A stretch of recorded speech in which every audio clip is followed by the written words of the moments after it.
គេមែនទេដែលបានលួចលាក់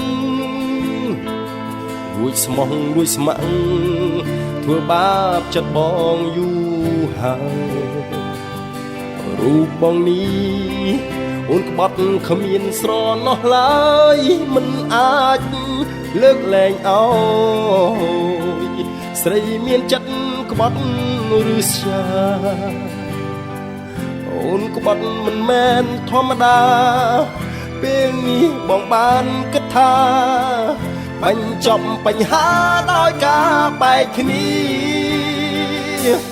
រត់គ្នាចុះរត់គ្នាដល់គ្មានអាឡ័យ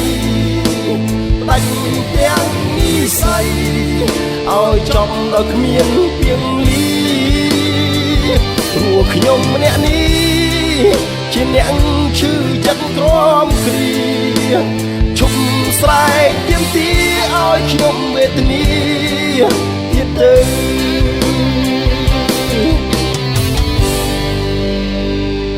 ស្ដាយគុំនិតធ្លាប់គិតអូនជាបេះដូងមិនគួរនួនអស់ជាភ្លើងក្នុងទ្រូងសែនក្តៅវត្តក្នុងល្បិចវាជាបន្លាបេះដូងជាប់ជ្រៅទៅព្រាត់ចុះបញ្ចប់បញ្ហានឹងគ្នាអូនក្បត់មិនមែនធម្មតា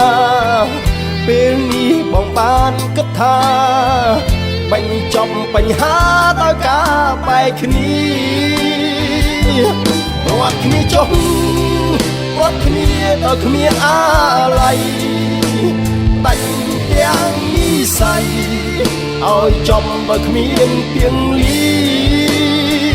ព្រោះខ្ញុំម្នាក់នេះជាអ្នកឈឺចិត្តក្រំគ្រាជុំស្រែកទាមទារឲ្យខ្ញុំវេទនាទៀតទៅ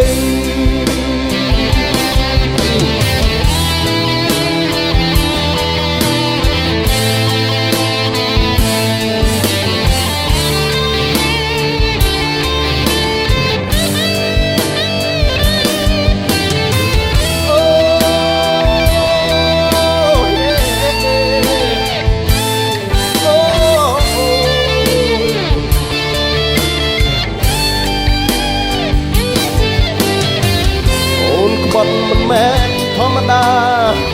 ពេលនេះបងបានគិតថាបញ្ចប់បញ្ហាដោយការបែកគ្នារត់គ្នាចុះរត់គ្នាដោយគ្មានអាឡ័យដាច់ទាំងនិស័យឲ្យចប់ដោយគ្មានពីងលី